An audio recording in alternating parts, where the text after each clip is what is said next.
Velkommen til denne afsætningscase om Johan Bülow af Mathias, Danny, Magnus og Mads. Lakrids by Johan Bülow er en dansk produktionsvirksomhed og detailforretning med salg og produktion af specialfremmed lakrids, som er stiftet af Johan Bülow i 2007 på Bornholm, som sidenhen har overgivet aktiemajoriteten til kapitalfonden Valedo Partners. Den administrerende direktør er stadig Johan Bülow. Virksomheden sælger i eget mærke til både andre delikatesse- og specialforretninger, samt gennem egne små pop-up butikker. Lakrids by Johan Bülow beskæftiger sig i dag med knap 200 medarbejdere.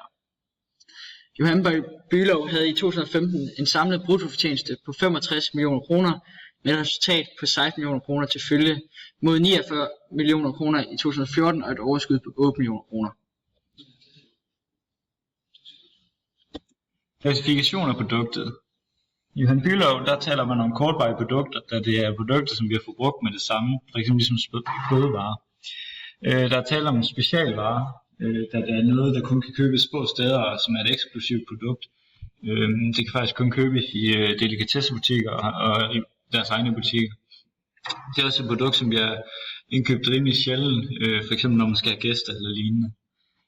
Emballagen, det er meget enkelt og klassisk design, hvor de faktisk bruger AIDA-modellen til at ligesom på deres design. For eksempel billedet til højre, hvor man ser set, som er attention, interest af lakrids by Johan Bülow, desire af det her dark coffee, og om på bagsiden der står der action, hvor man kan købe produkterne. De går meget op i både smagsmæssig og imagemæssig kvalitet, da det er meget designet og kvaliteten i produktet, samt at man har et godt image omkring sit produkt, hvilket de også markedsfører sig ud fra. Det er en meget service-minded virksomhed, som inde på deres hjemmeside har for eksempel kundeservice, hvor man kan skrive og få hjælp om produkterne. Sortimentet by Lakrids by Johan Bülow, det er både et smalt og et dybt sortiment. Det ses både fordi de har de her få varegrupper, og så er de mange forskellige variationer. Mærkestrategi. Johan Bülow, det er en mærkevare, da det udbydes i ensartet kvalitet og emballage under samme navn i alle markedsområder. Det er et paraplymærke, da det bruges i alle forbindelser, som for alle produkterne. Johan Bülow. Okay, du kan lige stoppe den. Det var en fejl. Branding betyder rigtig meget for Lakrids by Johan Bülow, og det er en proces, hvor det vedrører markedsføringen og forsøger at skabe symbolisk merværdi i produkterne. Lakrids by Johan Bülow forsøger at opbygge et brand omkring, at det er luksus og det er kvalitet og det er stilfuldt, de produkter de sælger, og på den måde kan de også sælges til en højere pris end f.eks. konkurrenternes produkter, der ikke er brandet lige så kraftigt, på trods af at disse produkter kan have en lige så god.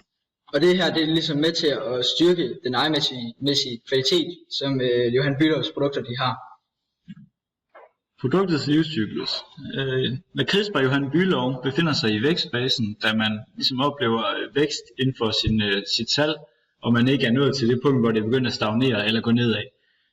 Virksomheden oplever stadigvæk at få større og større markedsandel og større og større kendskabsgrad, som ligesom er medvirkende til, at man øger salget, som Daniel også nævnte i virksomhedskarakteristikken om den øgede omsætning og det øgede resultat.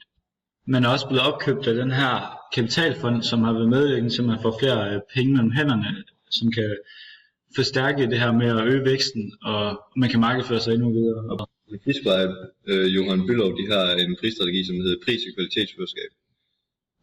Og fordi de har det, det er fordi de er førende inden for kvalitetslakrids, og det er fordi de har den her høje kvalitet.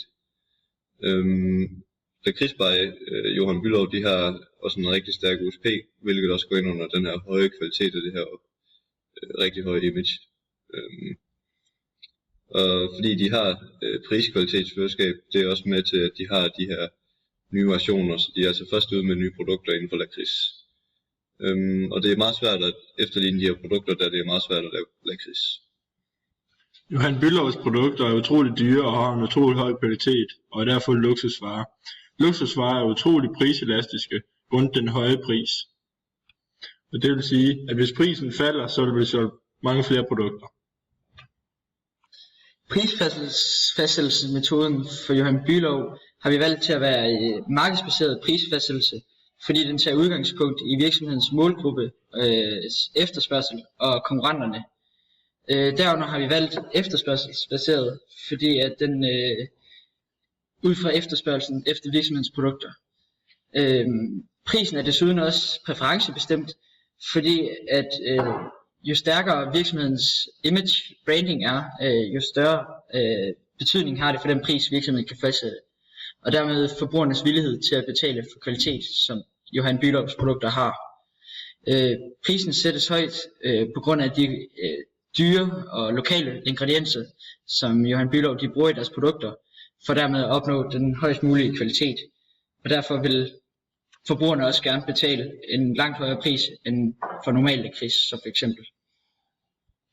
Distributionskanaler. Johan Bülow benytter både direkte og indirekte distribution, da man både selv sælger direkte til slutforbrugeren, uden at involvere mellemled, men også at man sælger til detaljister, inden det ender hos slutbrugeren. Desuden er virksomheden en producent, der ligesom producerer det her chokolade, eller det her lakrids, og man også sælger det direkte, for eksempel gennem sin hjemmeside, eller gennem pop-up stores. Desuden stiller Johan Bülows lakrids store krav til detaljisterne. Der er en række ting, man skulle opfylde. Blandt andet stiller man krav til, at virksomheden leverer god service, og at de andre produkter i butikken er sådan nogle delikatessebutikker, eller produkter for eksempel med chokolade eller vin. Selve distributionsstrategien for lakrids by Johan Bülow, den har vi vurderet til at være en selektiv eller en eksklusiv distribution. Og ud fra det er fordi, at virksomheden den vælger enten sine forhandlere med omhu, eller så vælger virksomheden kun få eller en forhandler. Og samtidig med det, så mener vi også, at beliggenheden for produktionen af lakrids by Johan Bülow, den har de valgt rigtig godt med omhu, og meget strategisk, at de ligger i storbyerne, hvor at indtægten er lidt højere end standarden. Kædeformer benytter Johan Bülow både specialbutikker og udvalgsbutikker. Deres specialbutikker er deres egne butikker, hvor de kun sælger deres egen varer i. De andre butikker er som Mads nævnt, de her delikatessebutikker, som var specialudvalgte. Udvalgsbutikkerne sælger selvfølgelig også andre produkter som chokolade og andre eksklusive ting. E-handel i Danmark betyder en hel del, hvor blandt andet 8 ud af 10 danskere har handlet online inden for de sidste 6 måneder. Derfor er Johan Bülow også online med en webshop, hvor de sælger alle deres produkter. I dag sælger de både i deres fysiske butikker og i deres e-butik for at opnå den her kombinerede model, ligesom for eksempel Silvan eller Bilka også har, hvor man kan købe det online og måske afhente det i butikken.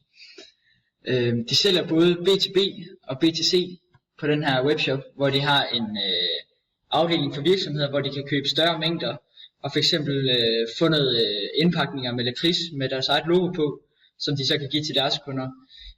Og derudover så sælger de PTC, hvor man kan købe produkterne direkte på hjemmesiden. Promotionformer og promotionstrategi. Lakrids by Johan Bülow benytter sig af flere forskellige promotionformer. Heriblandt er der online marketing, hvor man promoverer sig igennem annoncer på forskellige hjemmesider og også egen hjemmeside. Så benytter man sig meget i sociale medier. For eksempel har man Facebook-side, Instagram-page, Twitter-side osv. Man benytter sig også af personligt salg, som er de her ekspedienter, der står i butikkerne og ligesom har insight og viden i butikken og ved, hvad der er i produkterne, og ligesom kan give en mundtlig præsentation af det til forbrugerne. Så benytter man sig også af direct marketing i form af mails til dem, der har tilmeldt sig nyhedsbrev på deres hjemmeside. Så sender de mails rundt en gang med nye produkter og tilbud osv. Virksomheden benytter sig af pull-strategi, da man retter sin markedsføring direkte mod slutforbrugeren. I stedet for at gå videre til det næste mellemled, så gør man det mod slutforbrugeren altid. Vi har spurgt 10 personer fra HH2A, om de kender til Johan Bülow, før de havde fået om casen.